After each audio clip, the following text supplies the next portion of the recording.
the colleagues and we discuss about this topic, crustal versus basal. So most of the time we end up in an argument. So like crustal people, they want to tell more about the importance of the crustal implants and basal. This can be due to the lack of thorough knowledge on the basal implants. So once I put it as crustal and basal, so interesting point is the people want to sit and hear and they start thinking when I put as a crustal and basal instead of crustal versus basal. So one should understand the crustal implants are going only in the crustal bone, alveolar bone, whereas the basal implants, they are engaged into the corticals. So like here you can see in this, there's a crustal bone is less dense, whereas the cortex is a very highly rock hard. And now as soon as we make it as a topic as crustal and basal, then we start thinking. And one should have a healthy discussion instead of sitting and arguing on each other. So when I put both the slides, the target here on the left side, when the target area is much bigger, the basal crustal implants are very easy to place. When it comes to a pinpoint target, that means when there's a lack of bone, crustal implants are very difficult, they find. So where the basal implants will come into play. So these two implants, they not only differentiate by the way they are inserted and by the forces transmitted, rather the more substantial difference lie in the planning, execution of prosthodontic care and post-insertion treatment regime, which is very important. So coming to the crustal, as we all know, these crustal implants are inserted from the top of the alveolar crest into the bone. They are like the different such as cylinders and the blade implants.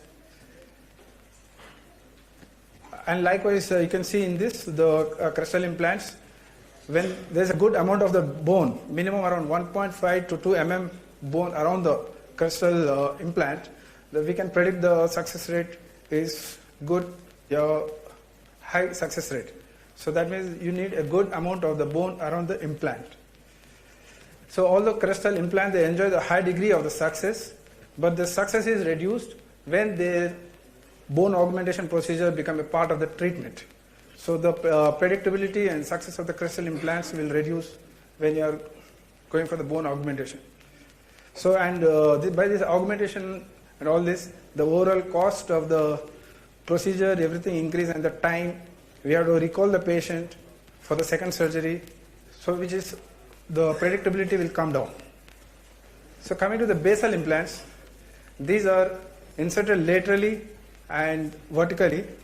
These implants, which are also called as a BOI or BCS. BCS are like a screw implant which are inserted just like the crustal implants, and BOI are laterally inserted. These basal implants utilize the cortical portion of the jawbone for the retention of the implants. So here is the BCS. You can see it is engaging in the second cortical, which is a high dense bone, and these are the BOI which are inserted by the lateral. And after knowing what is basal implants and the crustal implants, the main important thing lies we should understand the bone, how the bone behaves. So once teeth are extracted or exfoliated, the crustal bone is lost and only what we remain is with the basal bone. So like we can say, along with the teeth, the crustal bone comes. Once the teeth are lost, the crustal bone is resolved completely, and we end up only with having basal bone. So Professor Hide says, like say, implantology starts where others give up.